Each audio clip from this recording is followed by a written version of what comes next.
Assalamualaikum warahmatullahi wabarakatuh. Alhamdulillahilladzi anzala as-sakinata fi qulubil mu'minin liyazdadu imanan ma'a imanihim.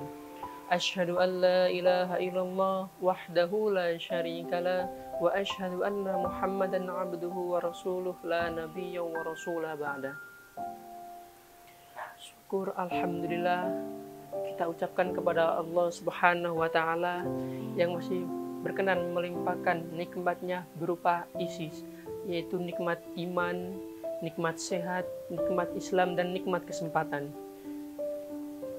sehingga kita bisa menjalankan aktivitas kita sebagaimana yang biasa kita lakukan. Salawat serta salam semoga selalu tercurah limpahkan kepada Nabiullah Nabi Muhammad SAW yang telah menjadi uswatun hasanah bagi seluruh umat manusia hingga akhir zaman. Pada kesempatan ini saya akan membawakan tema yang berjudul membangun koneksi dengan Al-Quran. Bulan suci Ramadan merupakan bulan yang bisa dikatakan sebagai bulan pendidikan, karena di dalamnya itu mengajarkan kepada kita bagaimana cara untuk menahan hawa nafsu, mendidik hawa nafsu itu agar tidak menyesatkan kita sebagai orang yang beriman Islam. Kemudian pada bulan suci Ramadan juga ada momentum yang sangat istimewa, yaitu diturunkannya Al-Quran sebagai mukjizat terbesar bagi seluruh manusia di muka bumi. Nah, ketika di bulan Ramadan itu mempunyai keistimewaan, salah satunya yaitu dilipat gandakan semua pahala, termasuk pahala membaca Al-Quran. Nah, dikatakan dalam hadis itu bahwa pahala orang yang membaca Al-Quran itu satu hurufnya itu dinilai 3.000 pahala. Nah, satu huruf yang dimaksud itu bukan alif lam mim satu huruf, tetapi alif satu huruf, mim satu huruf, dan lam satu huruf. Kemudian saya mengutip ayat di dalam surat Al-Baqarah ayat 185 yang berbunyi A'udzubillahi minasyaitonirrajim, Bismillahirrahmanirrahim. Syahrul Ramadan alladzi unzila fihil Qur'an hudal linnas wa bayyinatin minal huda wal furqan. Artinya bulan suci Ramadan, yakni bulan diturunkannya Al-Quran sebagai petunjuk bagi seluruh umat manusia, sekaligus penjelas-penjelas serta menjadi pembeda antara yang hak dengan yang batil. Nah, pada maksud ayat di atas adalah bahwa Al-Quran itu ketika diturunkan itu yaitu pada malam Lailatul Qadar, pada bulan suci Ramadan, tepatnya pada malam Lailatul Qadar. Nah, ini makanya dalam istilah orang Jawa itu ada yang namanya nuzulul Quran, yaitu memperingati turunnya Al-Quran. Di ayat lain surat Al-Qadr dijelaskan Inna anzalnahu fi lailatul qadar, dan sesungguhnya kami telah menurunkan Al-Quran pada malam Lailatul Qadar. Nah, menurut Syekh Ali As-Sabuni, yaitu ketika Al-Quran diturunkan pada malam Lailatul Qadar itu Al-Quran diturunkan secara sekaligus, mulai dari surat Al-Fatihah, dibuka dengan surat Al-Fatihah dan diakhiri dengan surat An-Nas. Itu diturunkan secara sekaligus, tetapi diturunkannya itu bukan diturunkan dalam ke dunia, tetapi diturunkan dari Lauhul Mahfuz ke Baitul Izzah, yaitu langit-langit dunia. Kemudian dalam ayat tadi juga dijelaskan aspek-aspek tujuan diturunkannya Al-Quran, yaitu ada 3. Yang pertama hudal linas, petunjuk sebagai manusia. Yang kedua bayyinat, sebagai penjelas-penjelas. Yang ketiga yaitu sebagai al-furqan, pembeda antara yang hak dengan yang batil. Nah, yang pertama yaitu hudalinas, petunjuk sebagai seluruh umat manusia. Nah, Al-Quran merupakan mukjizat bagi seluruh umat manusia hingga akhir zaman. Nah, dalam Al-Quran juga banyak ayat-ayat itu yang menjelaskan tentang petunjuk-petunjuk bagaimana cara beribadah itu dilakukan. Karena kita sebagai umat Islam itu tidak akan lepas dari namanya ibadah. Karena tujuan manusia diciptakan salah satunya yaitu untuk beribadah. Nah, dalam Al-Quran itu sudah dijelaskan beribadah itu seperti apa. Kemudian orang yang membaca Al-Quran, orang yang memahami Al-Quran itu pada dasarnya tidak akan mudah untuk tersesat. Dalam artian tidak akan mudah dipengaruhi, terutama pengaruh hal-hal buruk. Karena insya Allah orang yang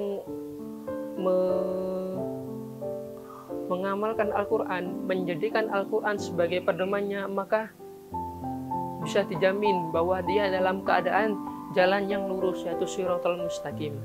Tapi orang yang tidak mau mengamalkan Al-Quran, itu pada dasarnya dia semakin jauh dari jalan yang lurus. Bahkan bisa dipastikan dolal, yaitu jalan kesesatan. Kemudian yang kedua yaitu Al-Quran sebagai penjelas. Nah, penjelas yang dimaksud adalah penjelas, yakni petunjuk-petunjuk manusia. Karena petunjuk dalam manusia itu kadang ada yang bisa ditangkap oleh akal, ada yang tidak bisa ditangkap oleh akal melalui penafsiran-penafsiran. Nah, Al-Quran sebagai penjelas yaitu menjelaskan tentang petunjuk-petunjuk yang belum bisa ditafsirkan, belum bisa dimaknai secara langsung, tapi melakukan penafsiran secara terlebih dahulu.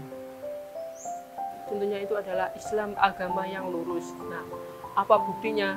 Maka kalau kita mencari dalam Al-Quran, Islam adalah agama yang lurus, maka kita mengambil surat Ali Imran yang berbunyi Inna dina indallahil Islam, yaitu agama yang paling baik adalah agama Islam. Nah, di situ dapat kita pahami bahwa kalau kita mencari agama yang lurus, maka pembuktiannya, penjelasannya itu dalam Al-Quran, yaitu agama yang lurus.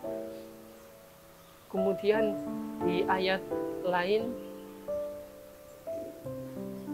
kenapa Islam itu sebagai agama yang lurus, yaitu surat Al-Maidah, Al-yawma akmaltu lakum dinakum wa atmamtu alaikum nikmati wa raditu lakumul Islam madinah.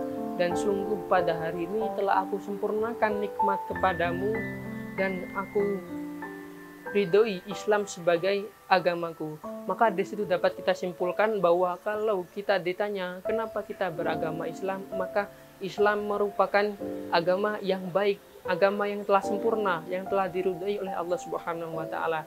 Apa buktinya? Kalau ditanya bukti, maka itu tadi buktinya di surat Ali Imran dan juga di surat Al-Maidah. Kemudian Al-Quran sebagai pembeda antara yang hak dengan yang batil.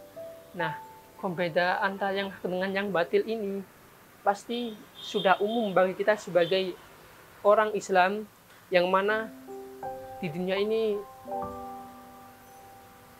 itu ada di mana dunia ini ada antara yang hak dengan yang batil, yang baik dengan yang buruk. Maka kalau kita ingin membedakan hal-hal tersebut, maka kita harus bisa mempelajari Al-Quran terlebih dahulu. Karena Al-Quran itu di samping sebagai mukjizat terbesar sebagai umat manusia, Al-Quran juga isinya itu sudah tidak diragukan lagi kebenarannya. Maka ketika ada seorang yang mengatakan bahwa Al-Quran itu salah, maka orang itu bisa dipastikan bahwa orang itu telah mengingkari Al-Quran.